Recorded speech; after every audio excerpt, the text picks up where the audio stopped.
So good evening, everybody. Namaskar.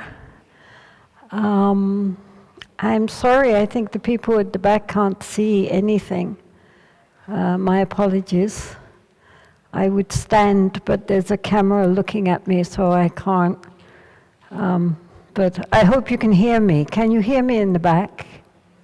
Okay, so that's enough. Just close your eyes, go to sleep, and you'll hear the voice droning on. So, the subject of this evening's talk is about how to bring the Dharma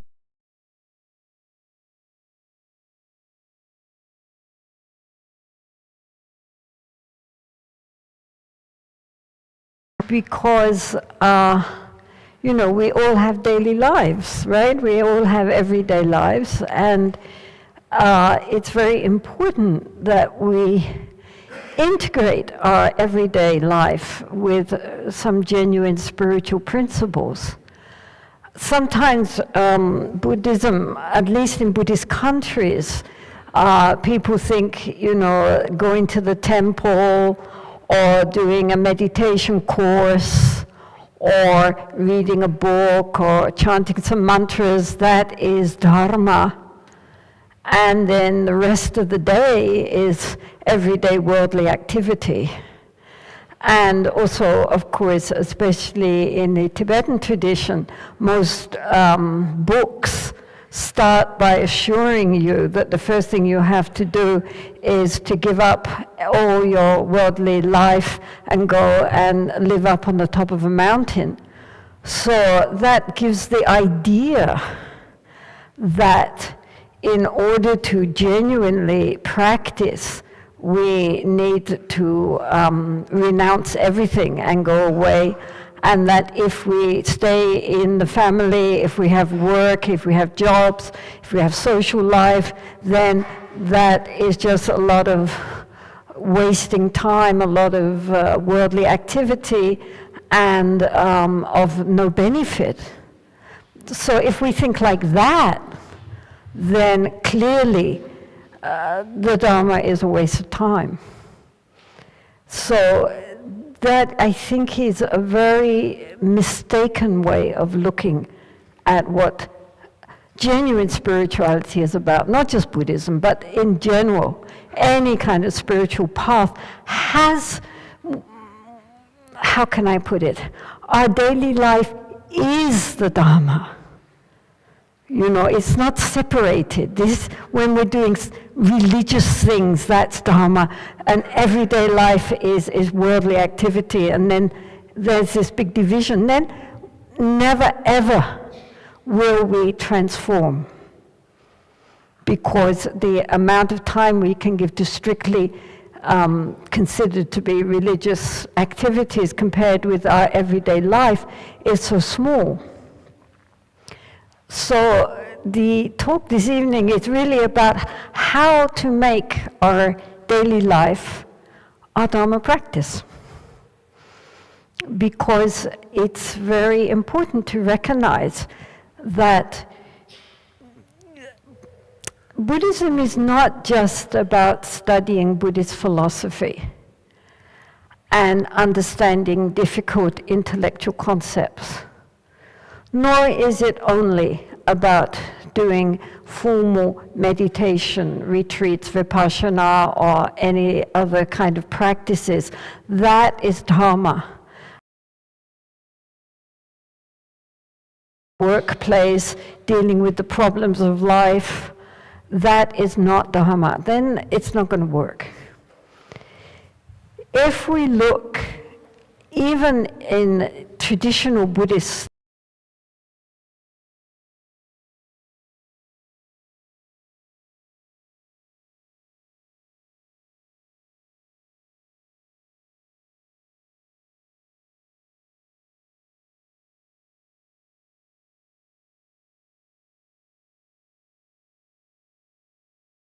not just studying philosophical thoughts. Many, many qualities needed, such as, if we take it, generosity, ethical conduct, loving kindness, compassion, patience, and so forth.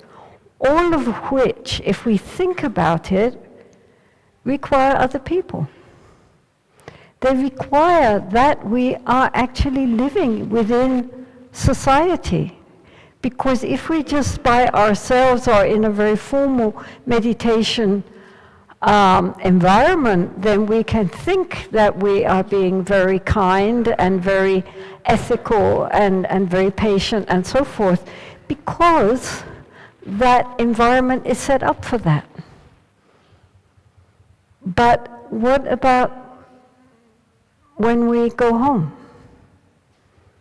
Actually, our family are a wonderful, wonderful opportunity to enhance all these qualities of the heart, which any genuine spiritual path encourages us to cultivate.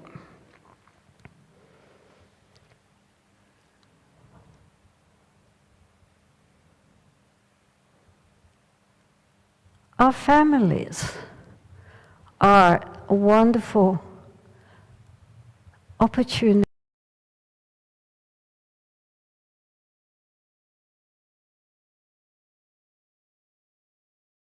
so lovely to people that we don't really know very well. We can be very nice even to people that we meet along the way, but the people that we spend all our time with, those are the ones with whom we need to really cultivate all these qualities of the heart.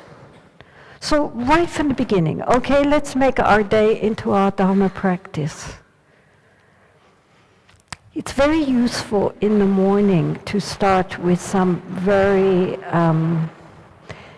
His Holiness the Dalai Lama says that the first thing when he wakes up, his first thought is that he's going to spend the day being of benefit to others. That his whole day is going to be dedicated to making others happy. That whoever he meets, he wants them, just by meeting him, to be that little more, giving some joy to people. And of course, this is what happens when people meet with someone like His Holiness.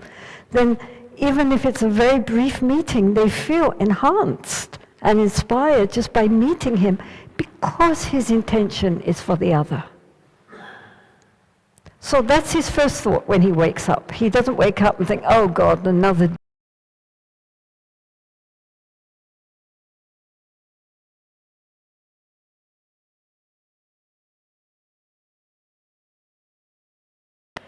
To live my life for the happiness and well-being of others.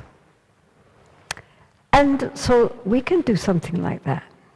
Whatever our initial thought might be, our next thought can be, may I use this day to be of benefit to everyone whom I meet.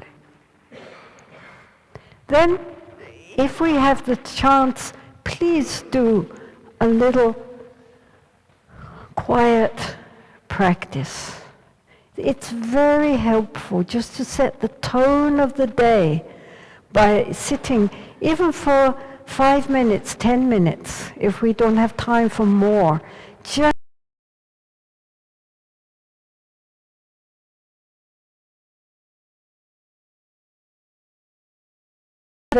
a quiet awareness, for example, of the breath coming in, the breath going out. Just bring our mind quietly within us, with this quiet ability to relax and just be aware, not aware of anything in particular, just that sense of being. If you have a formal practice, as many of you might well do it. My Lama Kamtu Rinpoche, he said to me, always keep your practice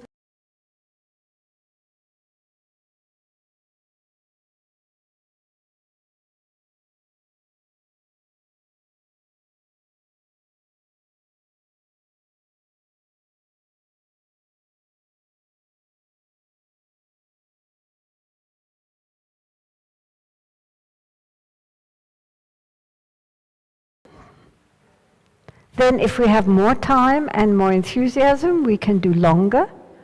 But still, that nucleus is there, and it's not heavy. The Dharma should be like yeast in heavy dough, right? You don't need much, but what you've got, it lightens the whole dough. You don't throw the dough away, right? We're not throwing away our daily life. We're using our daily life and simply mixing it with a little yeast to make the whole thing lighter. So our spiritual practice should not make it heavier, more difficult. It should make everything that much lighter. So we start the day by bringing in awareness. In many ways, the secret of blending our daily life with the Dharma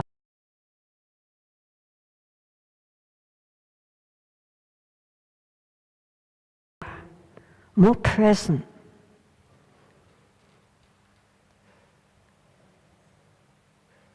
So often what we do an action and our mind has gone somewhere else. The mind and the body are not together. So this ability just to try to bring our mind back to what we are doing in this moment is something which takes no time, but completely transforms our day. The more conscious we are, the more aware we are, the more present we are. At the same time, the mind becomes more clear, more attentive, and this ability to be aware we can carry into all our actions. In fact, nowadays, as many of you know, psychiatrists and neuroscientists and so forth are very much recommending that we cultivate the ability to become more mindful, more aware during our day, because this is a way of really enhancing our abilities. It's a way to really help us to get through even very stressful times, even very busy times, without being weighted down and exhausted. It's a way to revitalize our whole day. So the first thing is to try to learn how to cultivate the ability to become more awake, more conscious, more aware, more mindful. If we never did anything in this life, if we could learn just to be more present and mindful, and at the same time more kind, that would already be an extraordinary life. So we are going to make a determination that we are going to cultivate awareness and a good heart. And we are going to use everything.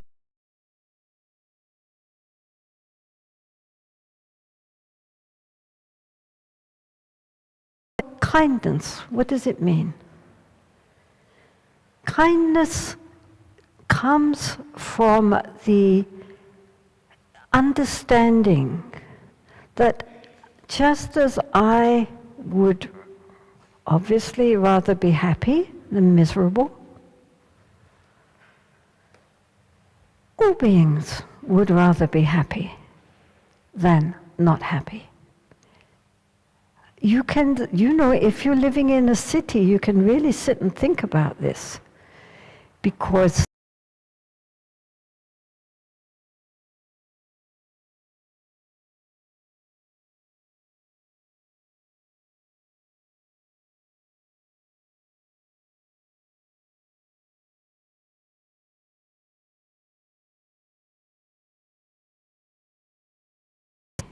they're not happy. And probably everyone has problems. Probably every single person that we perceive has difficulties, has challenges. everything would be all right if only. But there's always an if only. And when we recognize that in our own life, and we send love and compassion to ourselves, as the Buddha recommended, but then we also send it out to others. Recognizing that every single person, not just people, but animals, insects, anything, birds, fish, every being would like some kindness. So we can wish them that. If possible, we can help them. If we cannot help them physically, at least we can send them good wishes, and at least we don't hurt them. So, we start the day by cultivating this thought. May all beings be well and happy. May all beings be free from suffering. And then, every single person that we meet, whether it's someone very close to us, like our partner, our children, our parents, our family, our neighbors, people, colleagues at work, all of them are our opportunity for practice. So every single one of them, whether there's someone very close to us, someone we feel quite neutral towards, we see them but we don't think about them as people, just something you see, or somebody even who is very difficult for us, creates problems for us that we don't like very much. All of these people are our opportunity for cultivating inner qualities of the heart. For example, a very important quality which we need is the quality of forbearance or patience. And that we cannot ever achieve if we do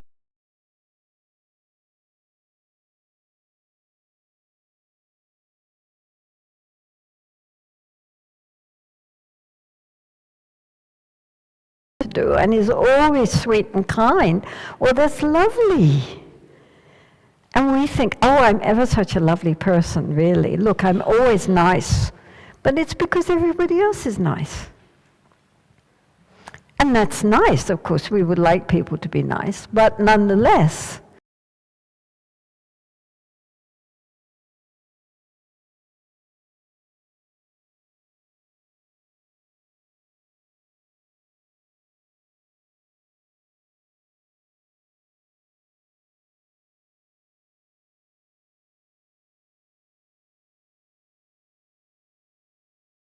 rather than getting upset and angry and, wanting to get our own back on these people and create problems, if instead of that we think, oh, this person is wonderful, they are so helpful, look, they're so nasty, what a wonderful opportunity for me to practice patience. Because patience is one of the qualities needed on the path. It's one of the paramita. How can I practice if everybody is nice?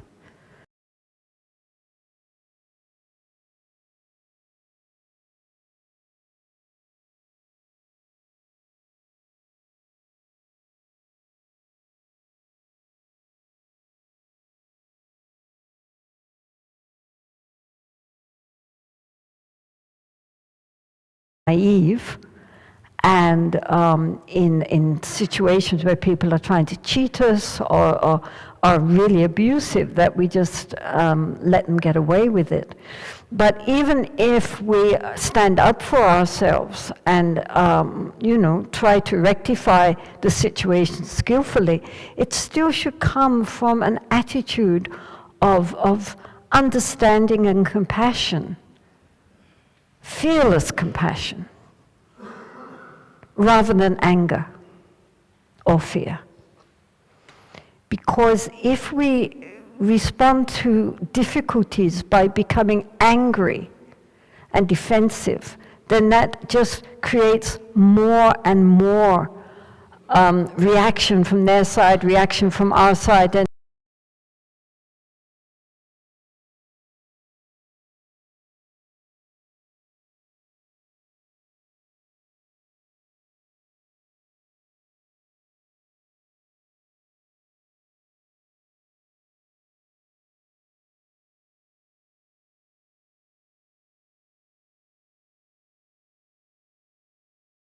that the attitude with which we prevent it should be one of power and compassion, not of anger and negative emotions.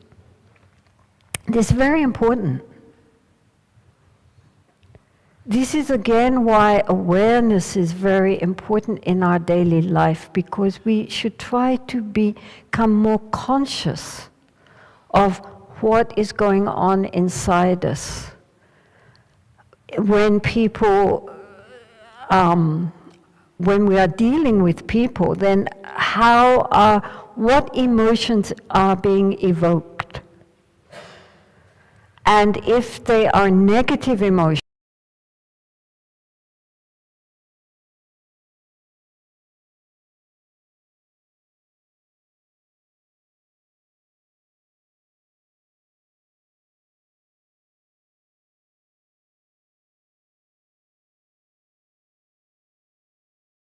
of negative emotions, the easier it is to deal with them and transform them.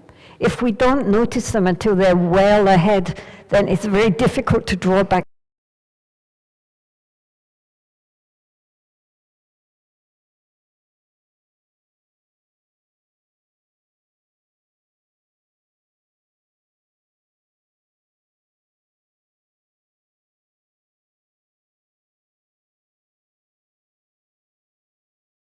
They're being controlled by our mind.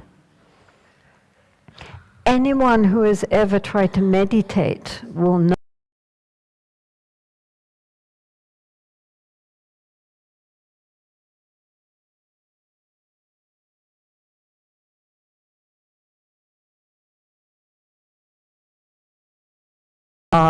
when he compared our minds to raging elephants in rut, he was probably closer to the mark.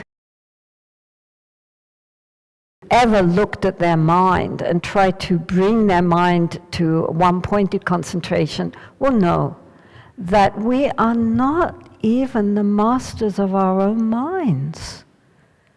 We live in our mind.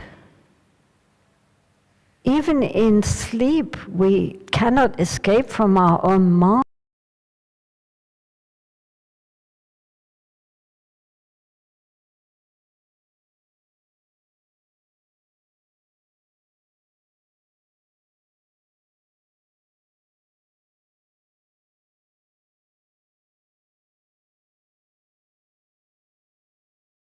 I mean, the reason why, as we know, the world is in such a crazy state is because it is in the control of people who themselves are out of control. I mean, we cannot even control our mind, what to speak of controlling other people, controlling whole countries. So, therefore, our daily life should be brought into the compass of our efforts to really begin to become the masters of our own mental consciousness.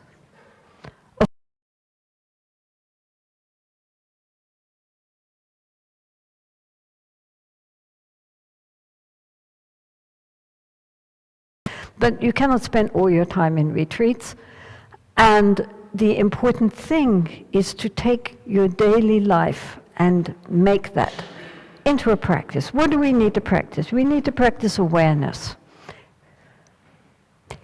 Thich Nhat Hanh, who is a great Vietnamese master, in his group, they have what are called mindfulness bells, which is that little bell, you're doing your whatever you're.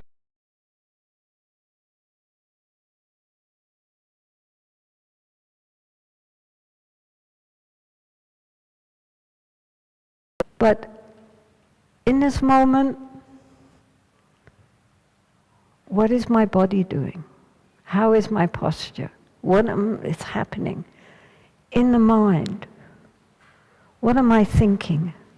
What are the feelings? What are the emotions in this moment? I think nowadays on smartphones they have apps which are mindfulness bells, and you can set them at arbitrary times or just once every hour or something like that. And it's a way of practicing how to bring ourselves back into the moment. I mean, the great masters say we should observe our mind at all times, but if we can't even observe our mind once or twice a day, then there's no way we're going to observe our mind all day. But we gradually learn as much as we can remember to bring our mind back into this moment. At this moment, what is happening?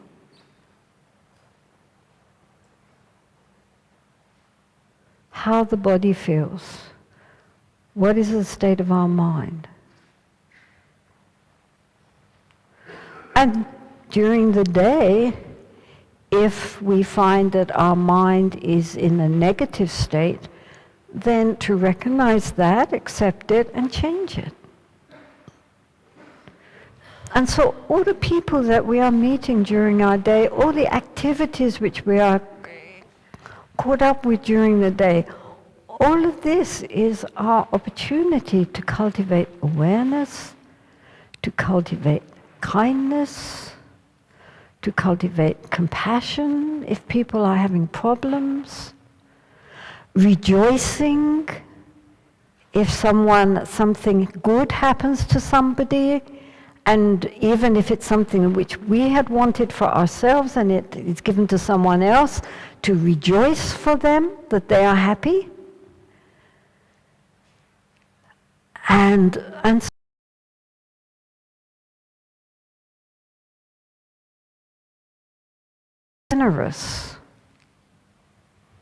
generous not only in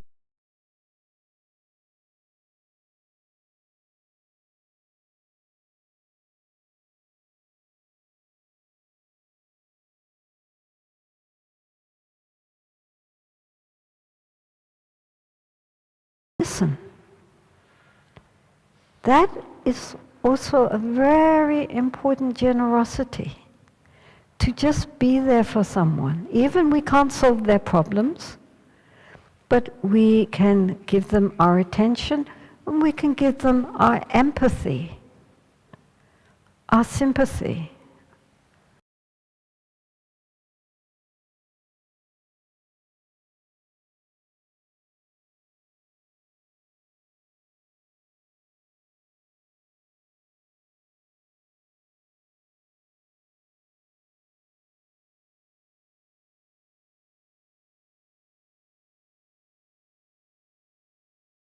Close to us, our family or friends or colleagues or strangers, each one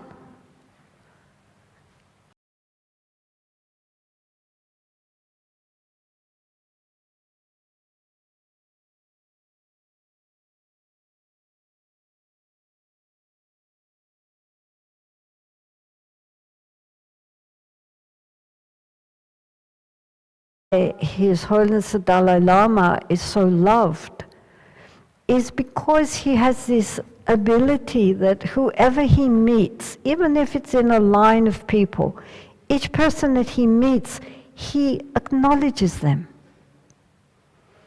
And he sees, I think, their Buddha nature.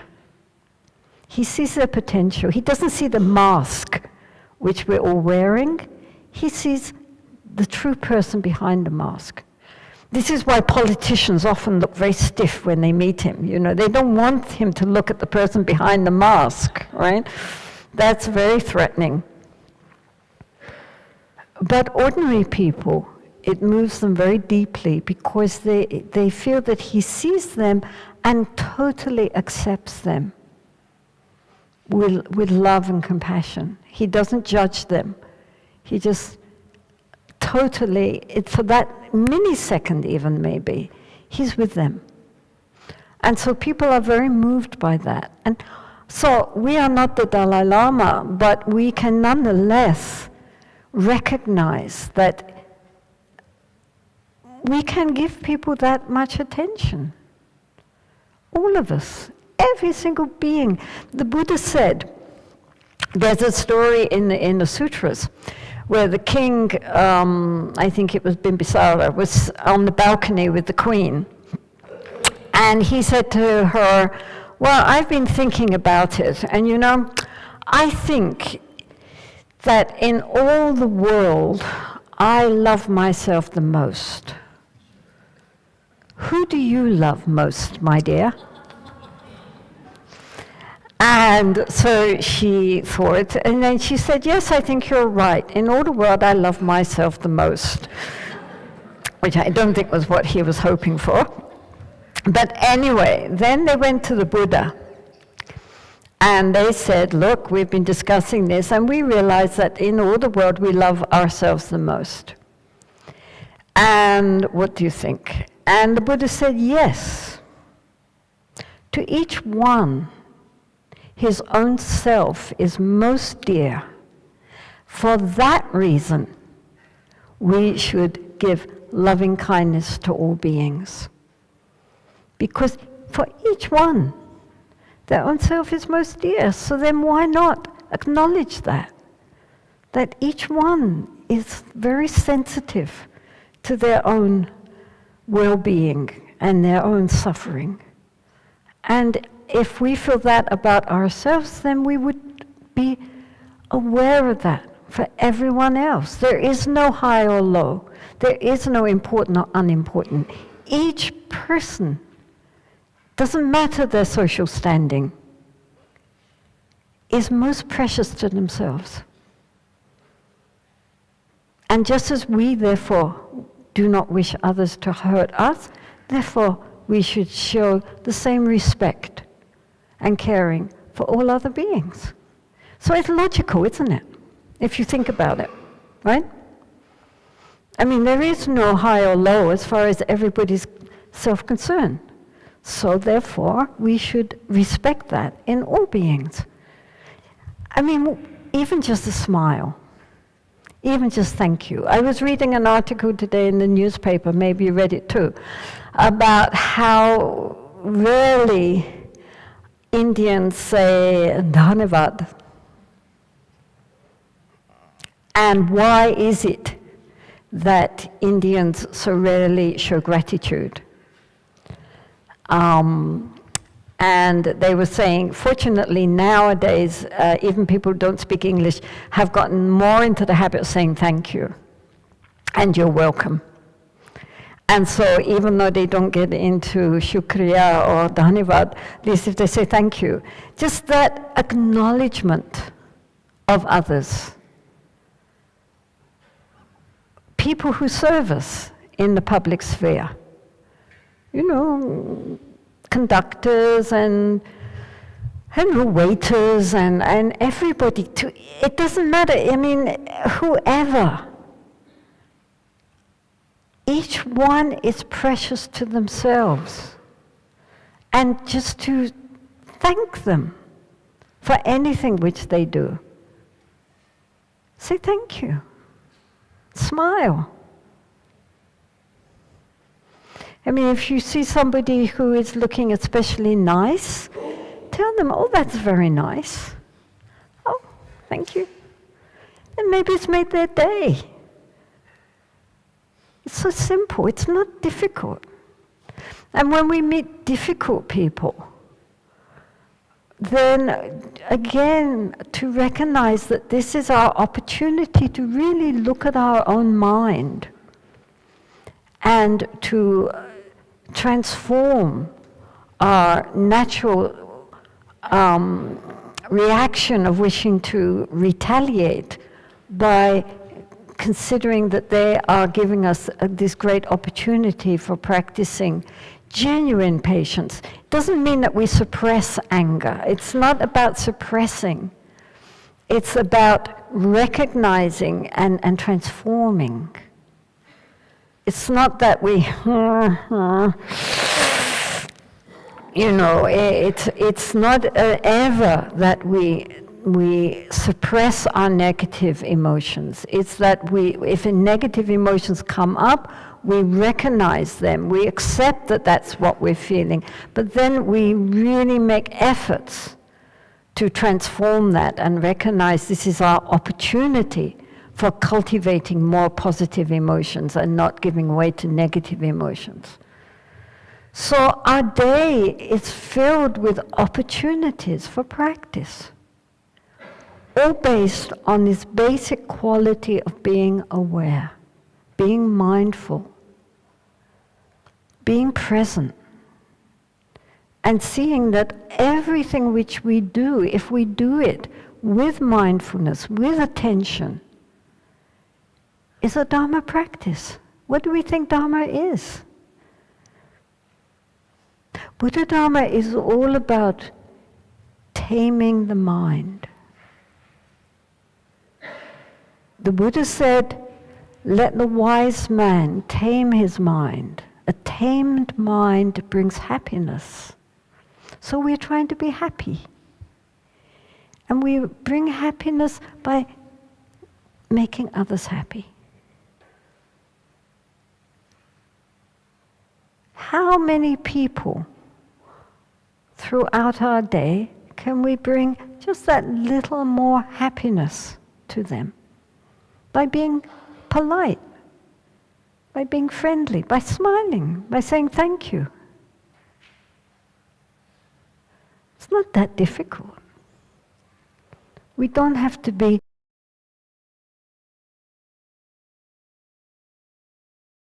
kind. I mean, if we can't even manage that much.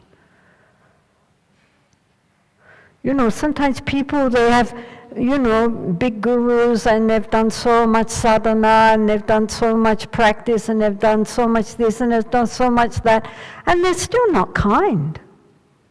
They're not any nicer than someone who's never done anything. So what's wrong? And it's not enough just to be nice to people that you think have some influence. I mean, we should be more like the sun that just shines.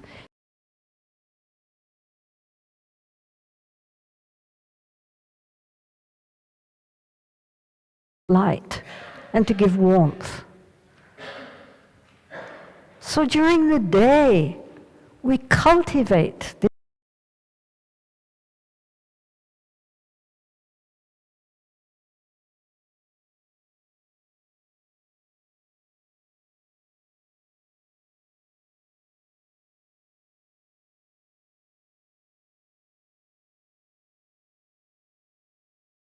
everybody else, and everybody's so focused on what they have to do and is so afraid almost.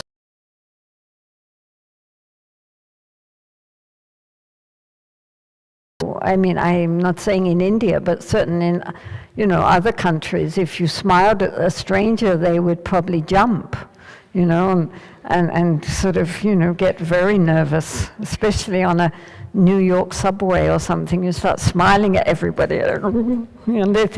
yeah. But when the situation comes, we can be kind, we can be polite. There's no problem with that. In our workplace, be helpful.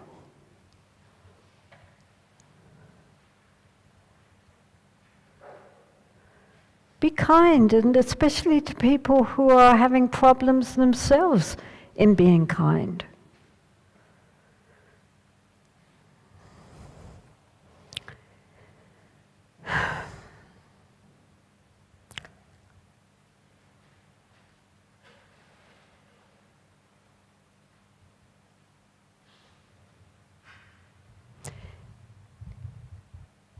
it is also very helpful to keep our attention where our body is and our mind is. Nowadays, everybody is so hectic and multitasking, but it has been shown by, psychiatrists and neuroscientists that multitasking is not suitable for the human brain. That the human brain, if it has to think of too many things at the same time, just becomes stressed out and inefficient, makes mistakes, and becomes exhausted. Because we are not intended to try to do too many things at the same time. And so nowadays, as I'm sure many of you know, even big organizations, like Microsoft and Google and all these big organizations are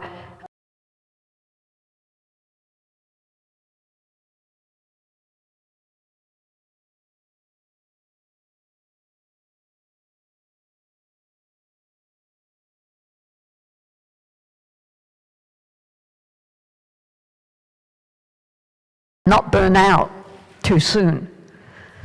So therefore, they are now getting all their staff to do mindfulness courses, which again emphasizes that whatever task we are trying to do, we should give our full attention to that. Even if then after a while we give the attention to that and then the attention to that, but not all at the same time. Whatever action we need to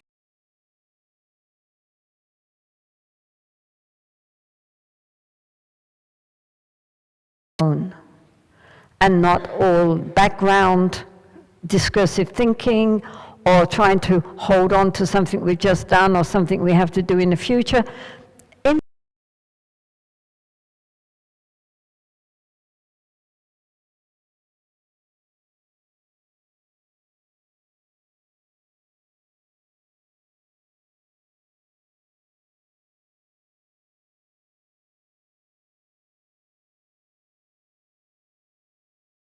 And merge with the task, and that also creates much more creative kind of thinking than if we are just trying on the surface to do too many things at one time, in which case the mind can never settle. So nowadays, it's very interesting. Even I was just reading India Today, which has these nice articles on happiness. Wasn't that nice? Usually it's all corruption and scandals, but now this issue was on happiness. Did you read that? Any of you ever read India Today? And so they were emphasizing about good things that people are doing, or the good things that people are doing in India, that not just all the corruption charges, the goodness, which is normally overlooked. And also they had an article on how to bring happiness into your daily life. And one of the first things they recommended was learning to be mindful. Because truthfully, it's the key. We are, since childhood, conditioned to be mindless. It's something which is, therefore, to actually bring our attention to what we are doing while we are doing is very difficult for us. We are doing one thing and at the same time thinking something else. And so this is also very stressful for the mind, and it is very inefficient. If we can bring our attention to what we are doing while we are doing it, then everything is so much more smooth. So also during the day, all right, you get up in the morning, and as I said, it's very good if we make a commitment what we're going to use the day to do something meaningful with our life and to bring some happiness to others, and do some quiet meditation. And then whatever we do next, to try to do it mindfully, especially those tasks which are normally fairly automatic, that we don't need to bring a lot of thinking into it, like brushing teeth or brushing your hair, or gentlemen who shave or anything like this. A simple action, drinking tea. To make the commitment to give one's attention to that. Not to think of other things, while we are drinking tea, not to think of what we're going to do next or what we did before, but simply to be conscious of the act of drinking. The act of combing our hair, just know it. Don't think about it. We just need to know it. Give our attention to it in a very relaxed way, to get the mind present.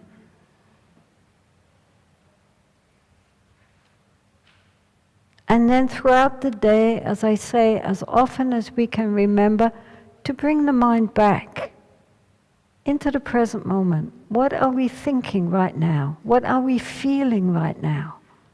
What's going on in this moment? It doesn't take time. It just takes the ability to remember.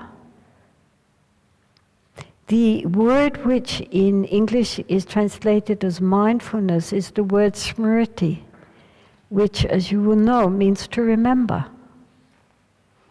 And so literally it means to remember what we are doing. Because normally we forget. We do something, but we're not there with what we are doing. And so the mind, not only is it inefficient, but the mind gets tired. If we can rest the mind in the present moment, just being completely conscious of what's happening in this moment, without commenting, just knowing, this knowing quality of the mind, to actually know what we are thinking, feeling, doing at the moment of doing it. That makes the mind very open and spacious. So, if we can cultivate this quality, maybe just by watching the breath, if we get very excited or very stressed out, bring the attention back, breathing in, breathing out. The breath is a very good object for us to collect ourselves, because we cannot breathe in the past or in the future. We only breathe now. So if we are really conscious of the breath, the feeling of the breath as it comes in and out, we are conscious of being present.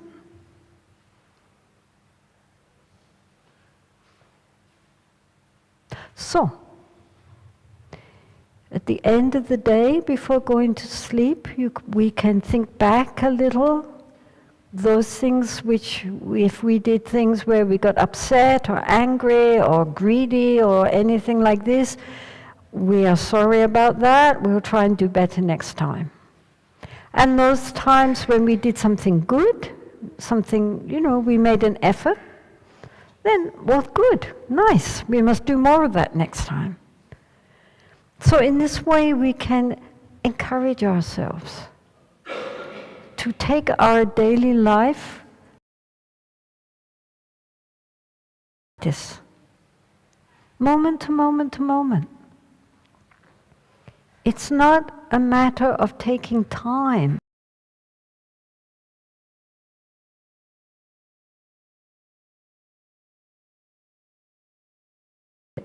for ourselves and for others. This is what we have our life for. We have a very precious human life. All of you are highly educated. You have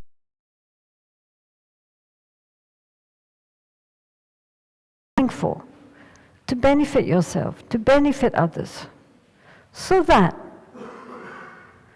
you know, when we come to die, which we're all going to do, we can think, well, I did not waste this human life.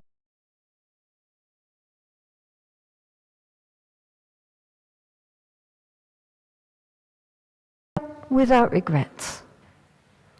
Let go of the past. Let go of all our negative thoughts about what people have done to us in the past and how, you know, certainly that we want to get revenge.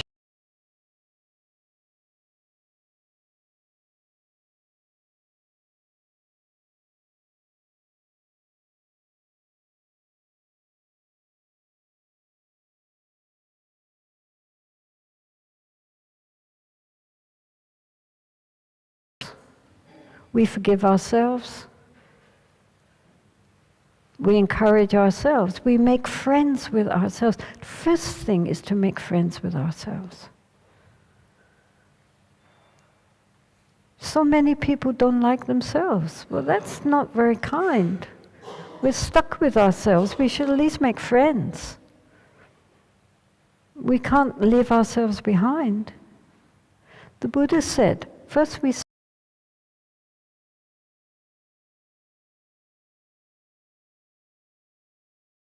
those that we love, which is quite easy, wishing them well, wishing them happy. How fantastic if they could be happy and free from suffering.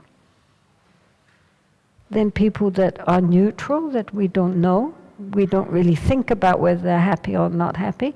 As I said, they are the center of their own universe, so respect that. And then people who we have problems with and difficulties, may they also be well and happy.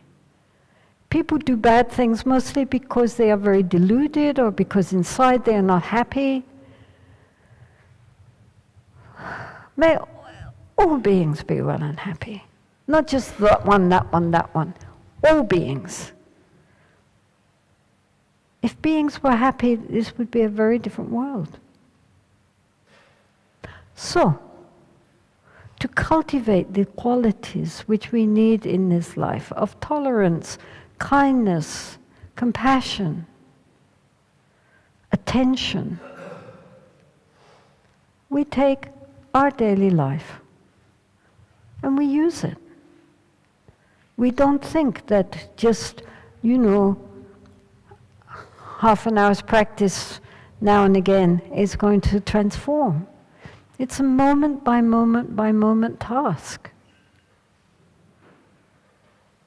And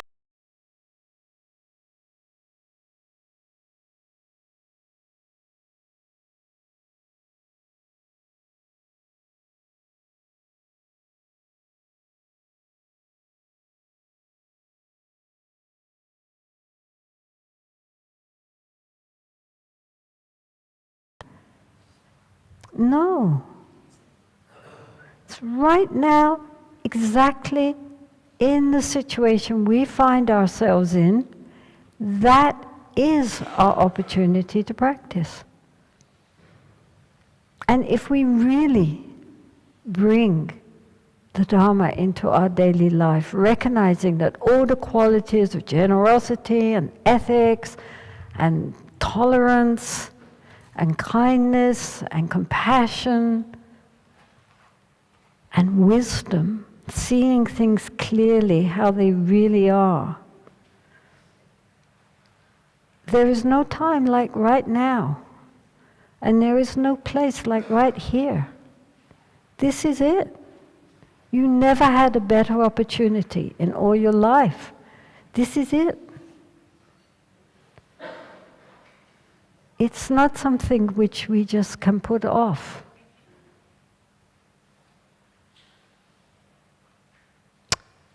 So, really, please, all of us here should take our life and be grateful for the privilege we have of having this well-endowed human life, and not to waste it on things which are transitory and not so important. The most important thing we can possibly do is to tame the mind, train the mind, transform the mind. And for those really serious, eventually to transcend the conceptual mind and become liberated. What else are we here for? To benefit ourselves and to benefit others. So, one thing is that we can look at our life as a learning process. Somebody said, it's not a very Buddhist saying, but they said, life is the schoolhouse of the soul. In other words, that it's where we learn what we're here for. We're not here just to have a good time. We're here to really grow.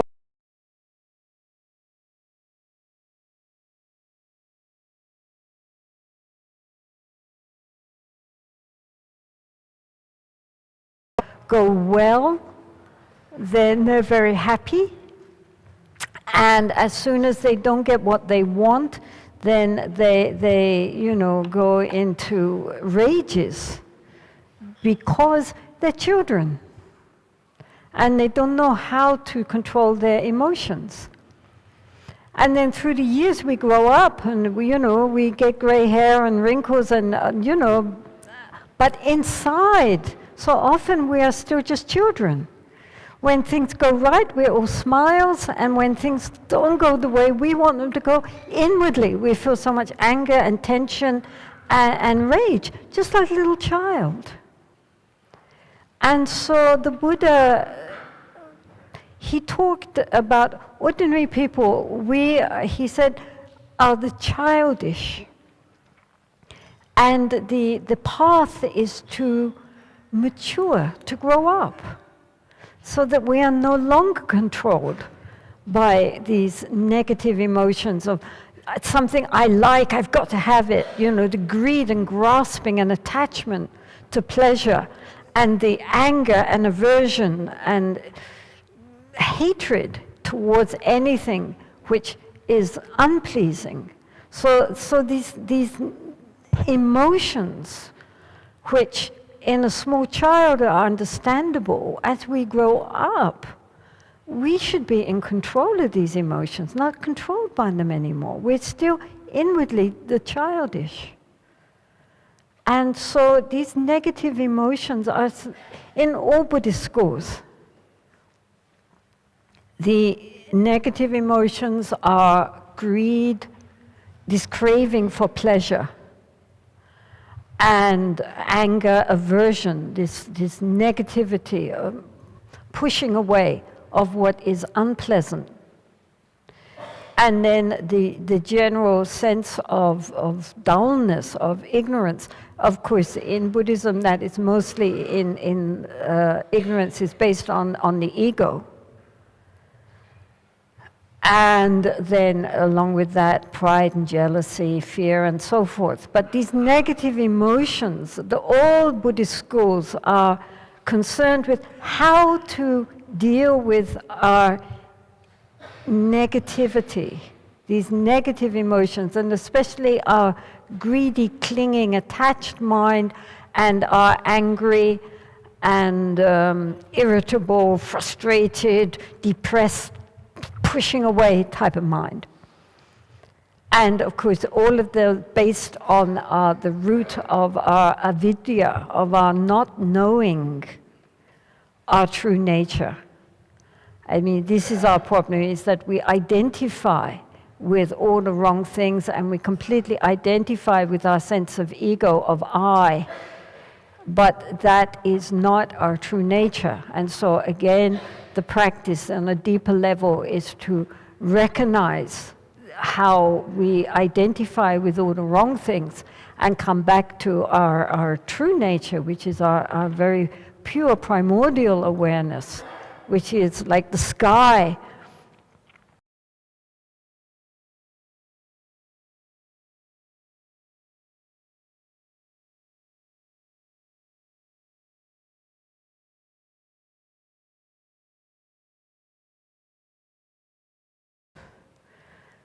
Because we don't see the sky. But these clouds come from the sky, they go back into the sky. They couldn't exist if it wasn't for the sky. But we don't notice the sky, we don't see the sky, and so we identify with all the wrong things. So because we identify with all the wrong things, and this is our fundamental ignorance or avidya, therefore we suffer. And we create suffering from everybody else too. We just ourselves make ourselves into a problem, and then we just proliferate that problem to all those around us. So this is our basic situation, and why we should make an effort to really cultivate this inner ability to be more aware, more conscious, and at the same time to give loving kindness, starting with ourselves. We have to make friends with ourselves. And from that also then to all other beings. So, here we have 3 questions which are dealing with negative emotions.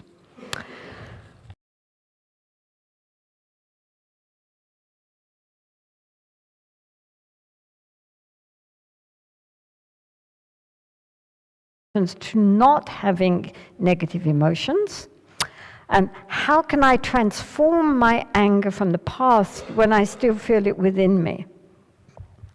So, as I say, in all the Buddhist schools, one of the main factors, apart from coming back to a recognition of our true nature, the other task is how to deal with negative emotions, and especially greed and craving, and anger and aversion, and then the fundamental ignorance underlying it all, because we don't see things how they really are. So there are many different levels of how to deal with negative emotions, and it's a big subject.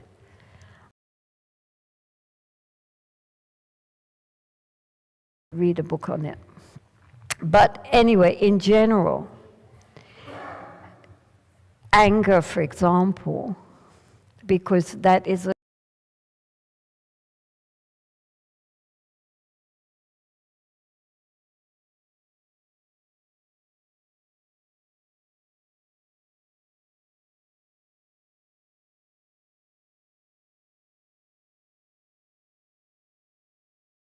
suffering, unsatisfactory nature of samsara is caused by clinging, grasping mind. It's not caused by the anger mind.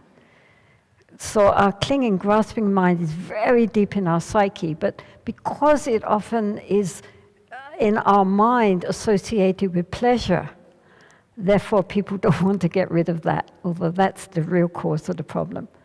But anger, people don't like anger because anger makes us feel bad, and then people don't like us, and then we get into conflict, and it doesn't make us feel good. So people are always interested how to get rid of anger among all the negative emotions. So there are various ways, but the one thing we will not do is to suppress. So therefore, if with some situation arises, one can manage that, to sit quietly.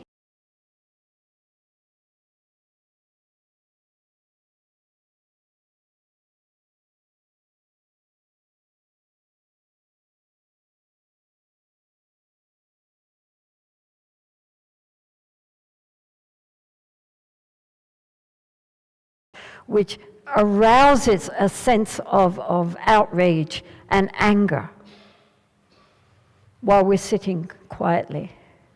Just bring up a memory which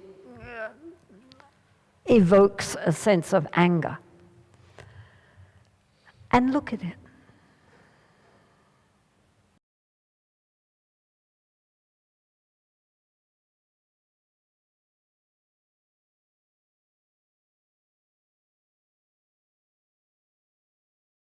And then look straight at it. What does it feel like? How is it? What does it look like? Just not reacting to it,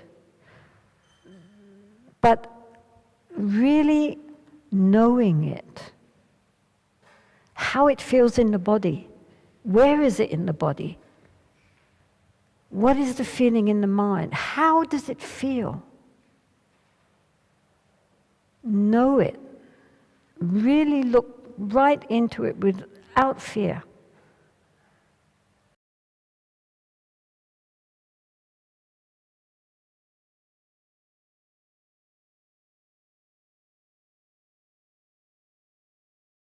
This feeling actually is like a thick black cloud with lightning. But if we keep looking at it, eventually it will dissolve. And we will recognize that it really is very unsubstantial. It's very empty in Buddhist terminology. It's shunya. It's not a thing, it's not me, it's not mine. If we can stare at it nakedly, of itself, it will transform. So that's the best way to deal with it.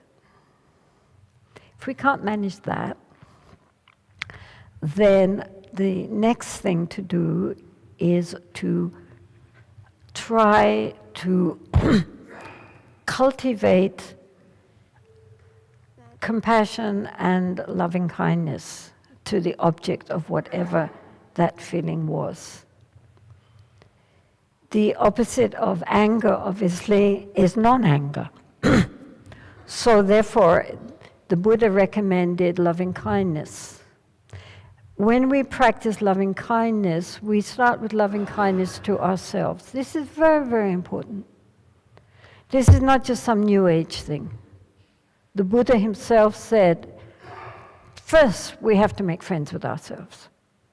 A lot of our anger towards others is because we are not at peace with ourselves, we're in conflict with ourselves. Because we're in conflict with ourselves, and we don't accept ourselves, and we're not friends with ourselves. Therefore, we are like a tight drum, which anything hits, it makes a loud sound, because inwardly we have that tension when it comes to our own relationship with ourselves. So first we have to heal that.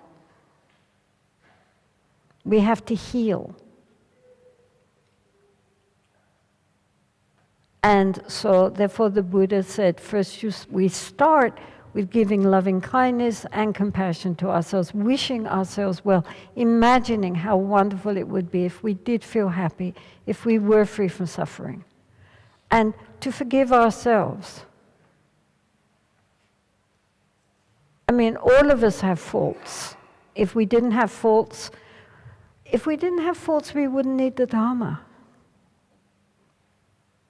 So, yes, we all have faults, no problem. That's not the problem. The problem is only if we don't accept the fact that we have faults and that we don't like ourselves because we have faults. But if we accept the fact that everybody has problems, okay, so what? And nonetheless, we begin to put a balm on the wounds so that they heal. Then, or we can think of it like, like a jug inside, and we're filling it up with nectar, with amrit. Then we can give to others. But if inside we're empty, or we are in conflict with ourselves, then what other people do becomes magnified. And we get so upset and angry, and then also we cannot forgive, and so forth.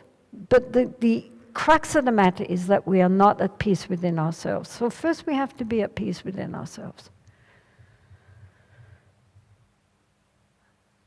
And so this is why in the practice of metta or maitri and karuna, compassion, we start with ourselves. Then from that, to those we love, to those we're indifferent towards people then who have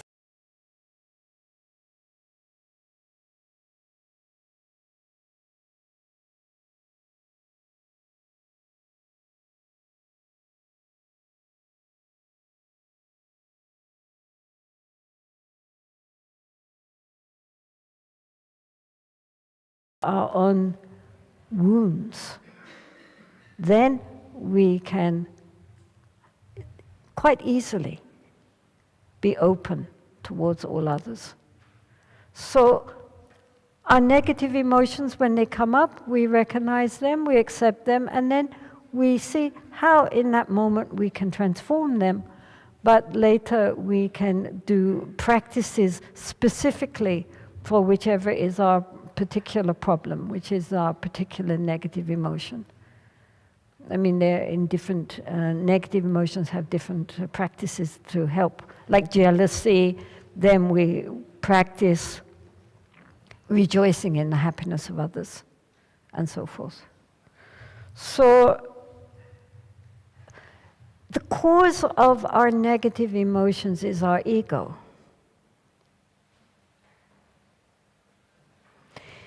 Merely to say, well, then I will have no ego, is not going to help. Right, the ego decides it's going to be egoless. That's not going to help. But what can help is first we heal our sense of self. Buddhism is always talking about no self, but it doesn't mean that we don't exist. It means that we exist at a very much deeper level than we normally understand. But on a conventional level, first we have to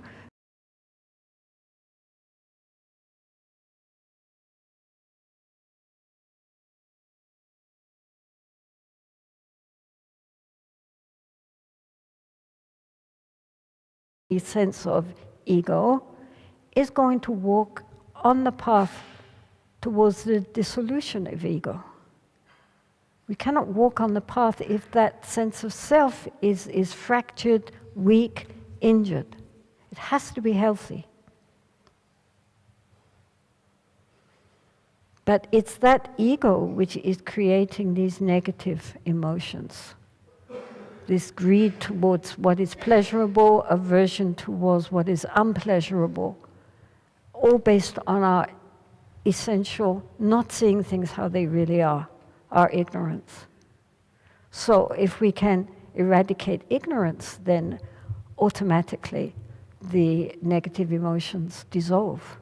They're all based on ego. In the meantime, we can use a palliative method of contentment and generosity and renunciation for greed, and loving kindness and compassion practices for anger, and so forth like that. But that won't completely eradicate those.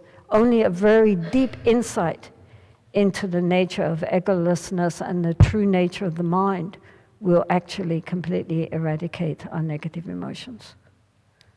But we can, lessen them in the meantime.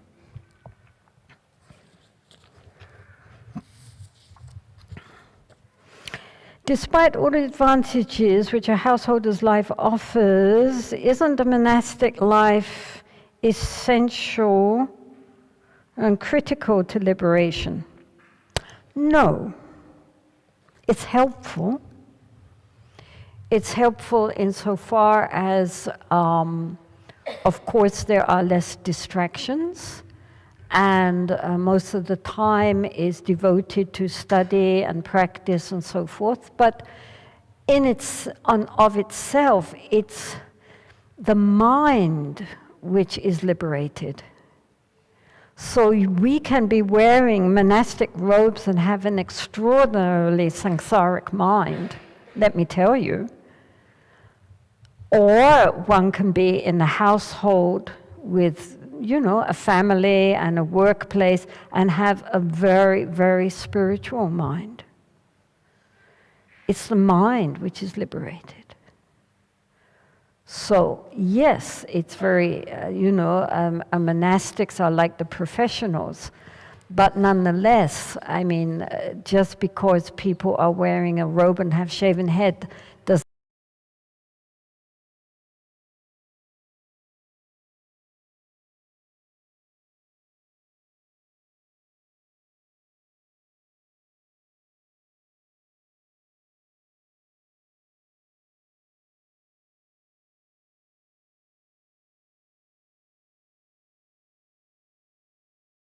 under all circumstances, then that's a very strong mind. And of course, many of the greatest masters, certainly in the Tibetan tradition, but also in the Japanese and Chinese traditions, are married and had families. They didn't go to the office every day, but nonetheless, they had quite busy lives. Many of them were like herbal doctors, or had many services to the community. But they were nonetheless very great masters, even though they had families. So, the important thing is not to get distracted. And the household life can be distracting. This is the main problem. But the monastic life can be distracting too. It's the mind that gets distracted.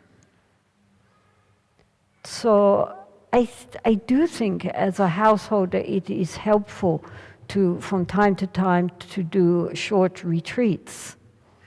That's like kind of recharging batteries in your apparatus, right? But you don't spend all your time being recharged. You have to go and use your apparatus, you use your computers.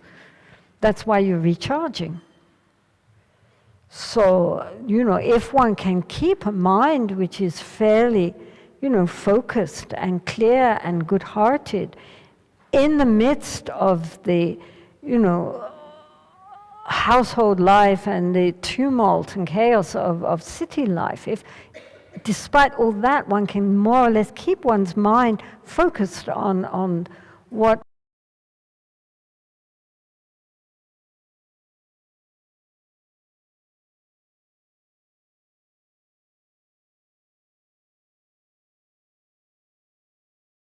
I mean, it's, the traditional example is the lotus which blooms in the mud, right? Well, the lotus needs the mud.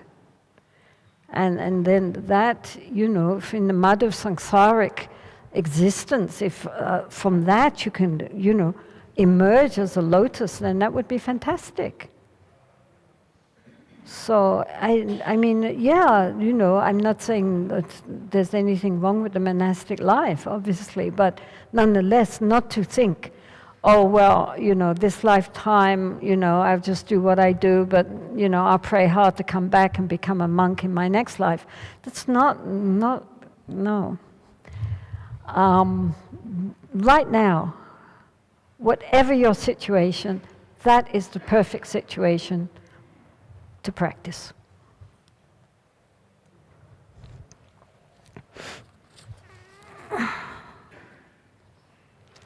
How do you work on yourself if you accept yourself? Well, you have to accept yourself. I mean, we are who we are. And now, accepting us means that we accept, well, this is weakness and this is strength. It's like, if you go to, a gymnasium and you have to accept, well, your muscles are flabby, but you're going to work on, do a workout and get strong. I mean, if we don't want to admit that we are, flabby, then we're not going to get anywhere. But just because we recognize.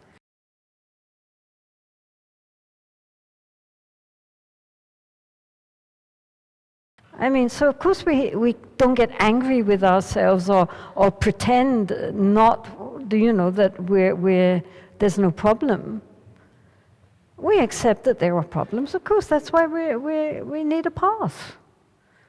But there's no problem with that. Yes, okay, I have a problem with my temper. Yes, I have a problem with being greedy. Yes, I have a problem with this or that. Well, that's what I'm going to work on. Like going to a gymnasium and saying, well, you know, your arms are really flabby, right? You get on the machine, you know. Then you get very strong arms, isn't it?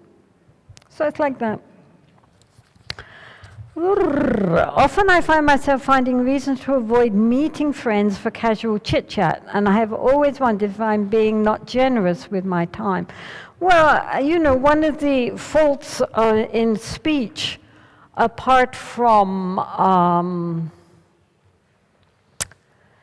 lying and harsh speech and divisive speech, is being too caught up in chit-chat. Or kind of idle speech, which really doesn't lead to much.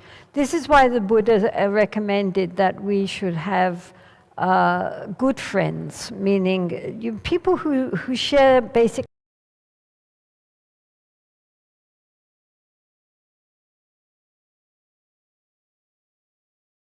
interested in the sort of things which we are interested in, because then that encourages us. You know, we can meet together and talk about things which are, whereas otherwise just hanging out with friends who just want to talk about worldly things fills our mind with worldly thoughts. I mean, we have this very precious jewel of a mind, and we should be very careful with it. I mean, you know, really, I'm speaking to myself. I mean, we should be really careful. All of you have houses or apartments or rooms in which you live. And those rooms you keep very clean. I mean, you sweep them every day, you dust. And, you know, if we try to decorate it as nicely as possible, make it a pleasant place to live. But it's only a room. So then we have a body. And every day we shower and we keep our body clean, we try to eat the right kind of food, maybe we try to do the right kind of exercise, and again, it's only the body. We're going to leave it behind. What are we taking with us, and from which we can never separate? The mind. But how much do we clean our mind? Sweep it, dust it, make it a beautiful place to dwell in. Decorate it nicely so that we feel comfortable. We feel at home. This is the point. The one place where we can never escape from is our own mind. It's the most precious thing we have. So why are we constantly filling it with junk, trash? I mean, even in our homes we throw out trash. Every day we clean our bodies. What about the mind? How much do we clean out the mind? How much do we throw out junk? How much do we bring in, which fills our mind with all sorts of useless things, including conversation?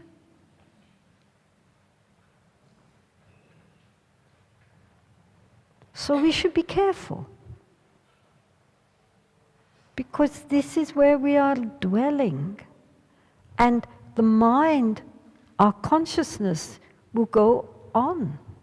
At the time of death, we leave our home behind, we leave all our possessions behind, we leave all our family and friends behind, we leave our body behind. But the one thing we carry with us, well, two things. One is our karma and our consciousness, and our habitual propensities which we have developed in this life. So we should be careful, Because the one place we cannot escape from is our own mind. So why not make it something which is a pleasant place to dwell? And as human beings, we have language. We have the ability to communicate through language. So therefore we should also be very careful. Not only what we say, but what we listen to. And just whiling away our time, just gossiping and, just using language to distract the mind, it's not useful. So please find good friends that you can sit and talk about things which really have some meaning, which will inspire your practice, and which, of course, you can have fun, nothing against having fun and laughing and enjoying, but nonetheless not just useless idle talk, because we can spend all our life listening to idle talk. Just turn on the television, plenty of idle talk. I mean, how often do you hear anybody say anything that's really worthwhile listening to? So be careful. We should all be much more careful.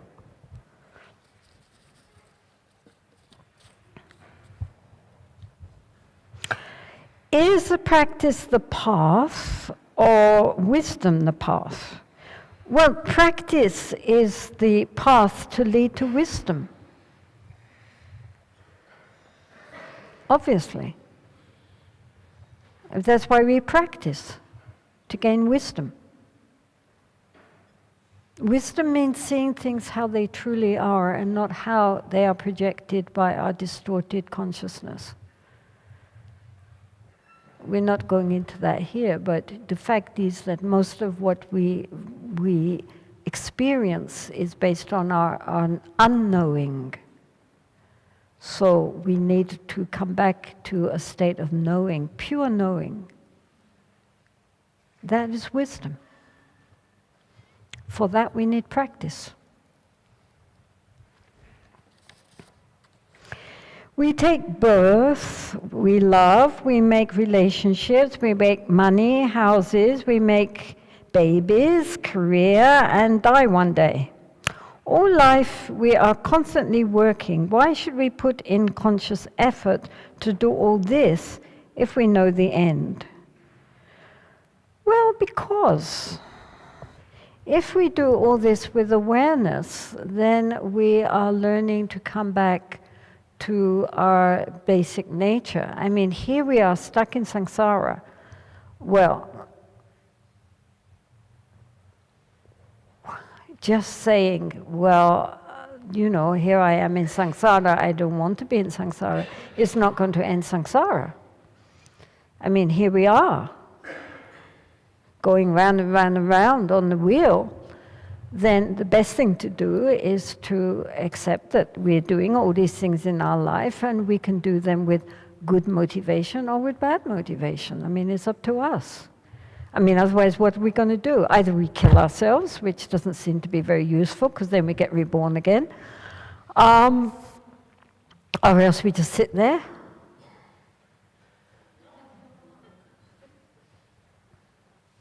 And hope that life will pass quickly.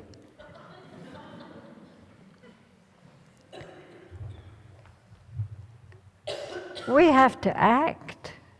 And all these things are not in themselves wrong. I mean, we take birth, well, here we are. We love, we make relationships, this is all good. We make money because we need to live. We have houses because we need to stay somewhere.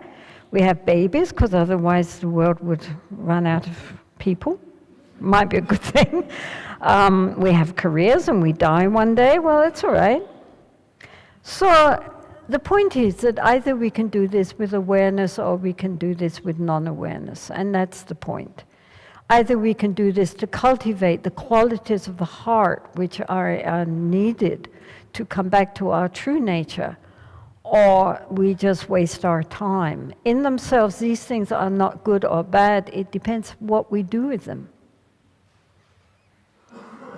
I mean, it's not that, having a career and having a family and working in itself is good or bad.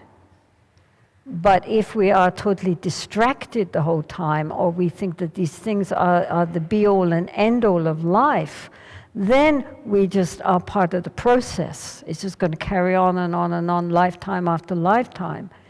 If we nonetheless use all these qualities to develop the path, our workplace, our family, our children, then it's all leading to our final awakening. It's up to us.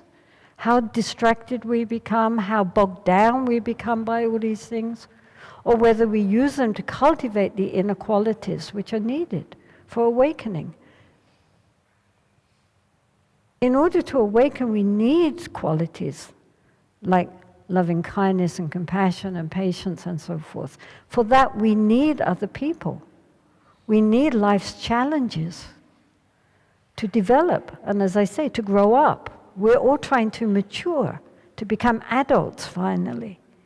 And for that, we need all these.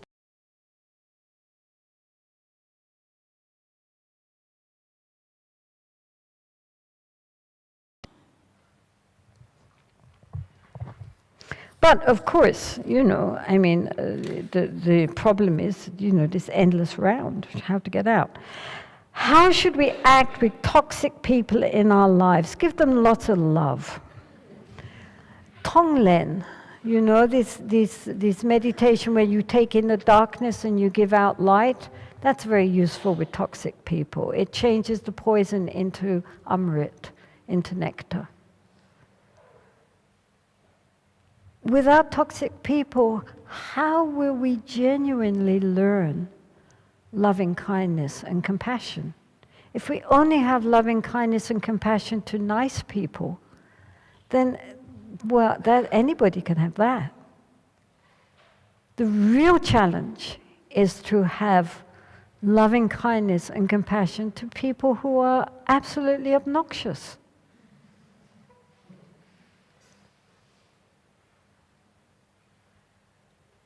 Otherwise, how can our love be unconditional?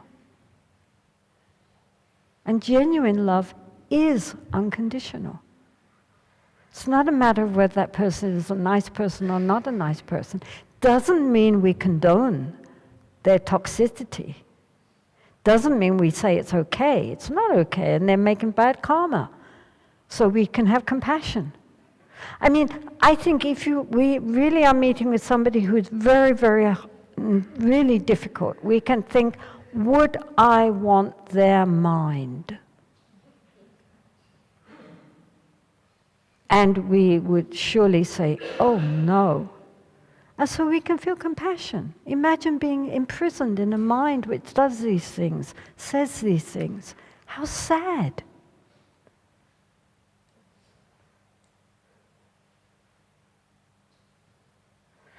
A person whose heart is really at peace doesn't create problems for others. So if they do create problems, it's because inwardly they are not at peace. So then, without condoning what they are doing, we can nonetheless feel compassion.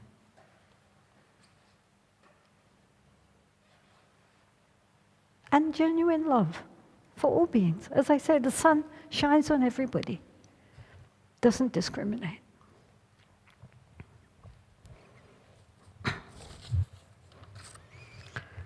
At work, I'm confronted daily with applicants who are lying, cheating, being dishonest. Applying Dharma, I know that they want happiness in their lives, and that's why they do these actions. I should help them. However, practically it's wrong, and I shouldn't help them. What must I do? Well, as I said, the fact that we have patience and compassion for wrongdoing doesn't mean that we condone it or that we're naive. For one thing, if someone is doing something wrong and we allow them to do it just because we're trying to be good spiritual practitioners, maybe that is not good for them, right? Because then they think they can get away with anything. So on the one hand, we have to have clear vision. We have to have, some wisdom here. Compassion goes along with wisdom, and wisdom means seeing things as they really are. So if we see that people are lying and cheating and doing these things, it doesn't mean that we just allow them to get away with it. But nonetheless, if we can prevent it or deal with that situation, but without the base of anger or wishing to, the point is, the Buddha said that karma is intention. So the point is not how we act, but the basic motivation or intention behind the action. So we can be very sharp. But if the intention is to help the other, or is out of seeing that allowing that person to get away with that would ultimately be of a problem for that person, then it's good to be sharp. Do you understand? I mean, for example, the bodhisattva of compassion, Avalokiteshvara, is shown white and holding a lotus and smiling and looking like everybody's idea of compassion, right? Sweet and smiling. But the other aspect of Avalokiteshvara is Mahakala, the great black one. He is the chief of all the protectors, the Dharma protectors. He's very wrathful. But the essence is compassion. It's the same being. But sometimes we have to appear wrathful or strict out of compassion. Doesn't mean that we are give in to everything or that we, allow anything just because. If we see someone who is doing something wrong, that hurts them as well as others. So evaluating the situation, then we should decide how to act in a way which will maintain integrity and at the same time benefit them. Maybe by preventing them from acting in a way which karmically will be very negative for them, or that they will in the future carry on doing these negative actions. So it doesn't mean that we have to become weak. I mean, actually, patience and compassion are very strong. It's not a weakness, but it's seeing the situation very clearly and then deciding what is the best way to deal with that situation. So if you're dealing in your life with some people who are lying, cheating, and dishonest, and so forth, then you apply the Dharma in a way which will bring benefit to them, ultimately, not just in the moment. So one can be very stern, like a parent. If a parent only gives in to the children, and because the children, we don't want them to be unhappy because, and they are naughty and lying and cheating, you would scold your children if you were a good parent. You wouldn't say, oh, but if I scold them, then they'll be unhappy, or I shouldn't scold them because I'm supposed to be loving. If you love them, then you will discipline them. Otherwise, you're not a good parent. How could it be? So if people are childish in their dealings with society, then one has to treat them as one would have treated one's own child. With compassion and love, but with great firmness. Not allowing them just to get away with anything. Because ultimately it doesn't help them. So Dharma isn't being weak. Dharma is seeing things very clearly and how to act appropriately, which might appear outwardly to be very stern.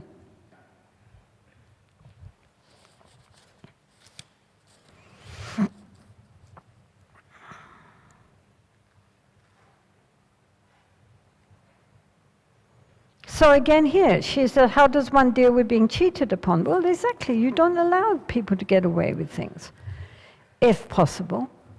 I mean, being compassionate doesn't mean you're stupid. And it doesn't mean that we are naive. I mean, we have to see things very clearly. And as I said, as with a child, if a child is stealing or cheating, you stop that. It isn't kind to the child to allow them to get away with that kind of behavior. The child might be very upset at that point, but eventually how else can they learn?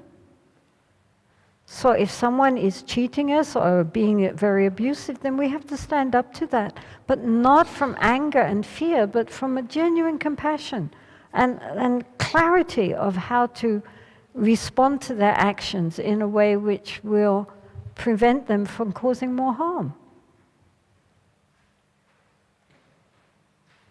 Can I add something to that? Yes, dear. So how do you practice loving kindness in that situation if somebody is your lover and they cheat on you? You love them, but that's as you would love a child. You love your child, but if your child is cheating, then you stop that child from doing that. Doesn't mean you don't love the child anymore. Isn't it? And you also have compassion that the child should be acting in such a way. So if someone is acting in a way which is creating problems for you in this way, then you can prevent that or you can do something about it, but at the same time, not from an attitude of anger or, resentment or revenge, but from recognizing that they're acting in that way because, they don't see things clearly. And they're acting probably from their own ego obsession. So then you feel sorry for them, but you stop them. Or if they've done it and you can't stop them, then anyway, you just give them lots of compassion and love and hope that they will be well and happy. It doesn't mean that you condone what they do. But, we can love all beings, not just because they do what we want them to do.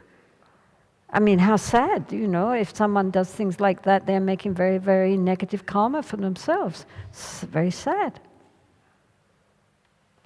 I mean, the point is that we don't just love people who do things what we want them to do. We love everybody no matter what. But that doesn't mean that we agree that what they're doing is right. Do you understand? Huh?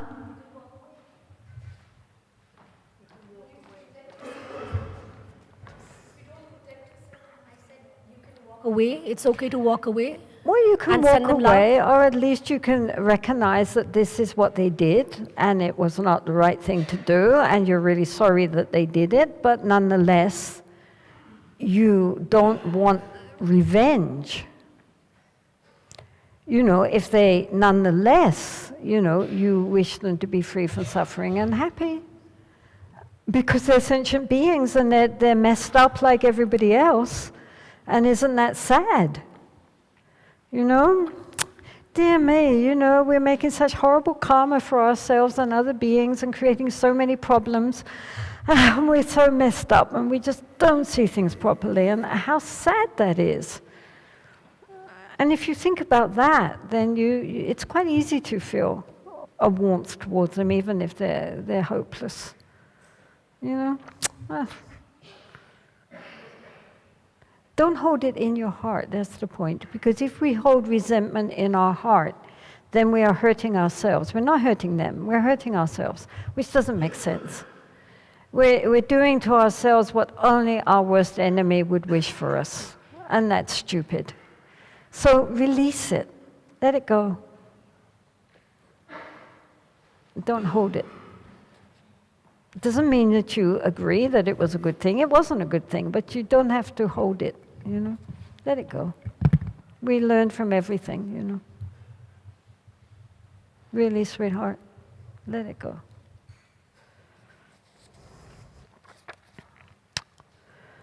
So I just would deal with this last one and then that's it, okay? You get all released. What I hear from you is what the Buddha said is similar to what Krishna said. Would it be correct to infer Krishna and Buddha were an avatar of Vishnu? No, it would not. Actually, Krishna's vision in the Bhagavad Gita is extremely different from the Dharma. But we won't go into it here. But of course, from a Buddhist perspective, the Buddha was not an avatar of Vishnu. But on the other hand, if you want to see Vishnu as like ultimate reality, then you could say that we are all avatars of Vishnu, because we are all aspects of ultimate reality. So, you know, in that case, Vishnu has billions of avatars. Why not? We are all avatars in one way or another, because we all have original Buddha nature.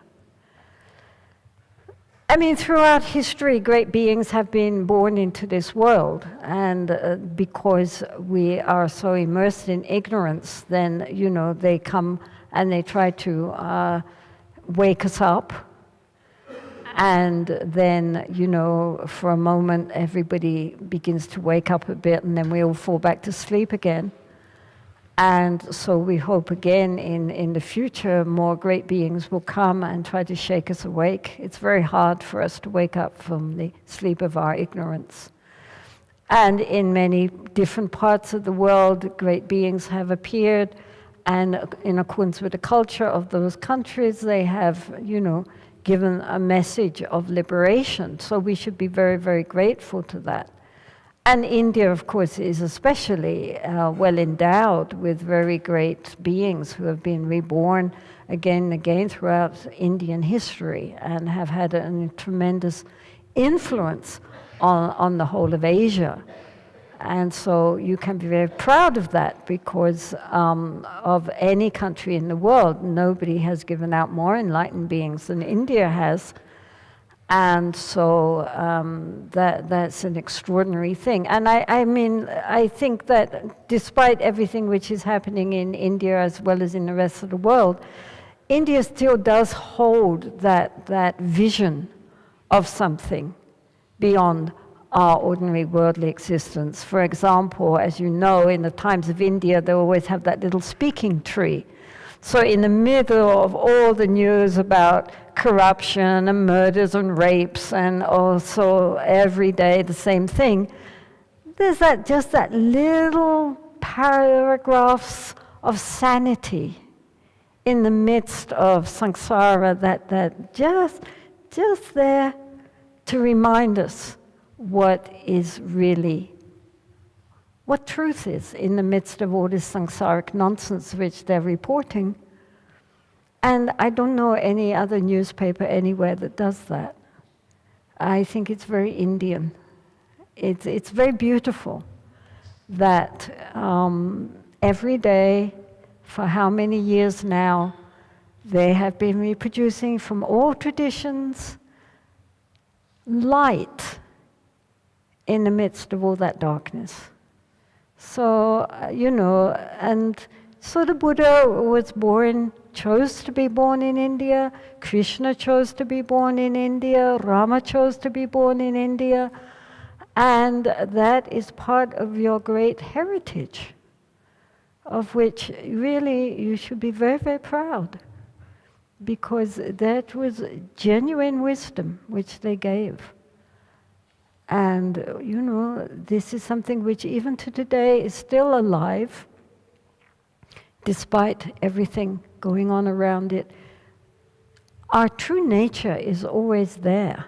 It doesn't decrease or increase. It's always there, but we have to discover it. It's covered up. And so all these great beings, they're just pointing out, look in the right direction. And we will see it, because it's always there waiting for us to uncover. The traditional example is of a beggar who lives in a hovel, in a very poor little hut, and goes out every day to get a few paisa. And all the time in his hut underground is this huge treasure. He's really a kropati. He just doesn't know that. And so he thinks he's a beggar, but all the time he's enormously wealthy. But he's just not looking for his wealth in the right place. And so that's like us. We think that we are so impoverished, and therefore we try to look outside for comfort and wealth and satisfaction. And all the time, our deepest nature is total bliss and light and love and compassion and wisdom. But we're looking in the wrong direction. So these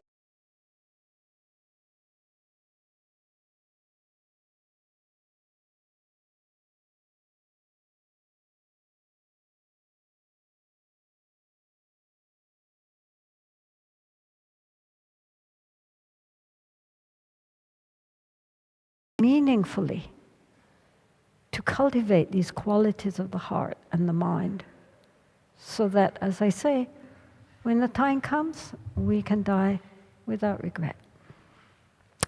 Thank you.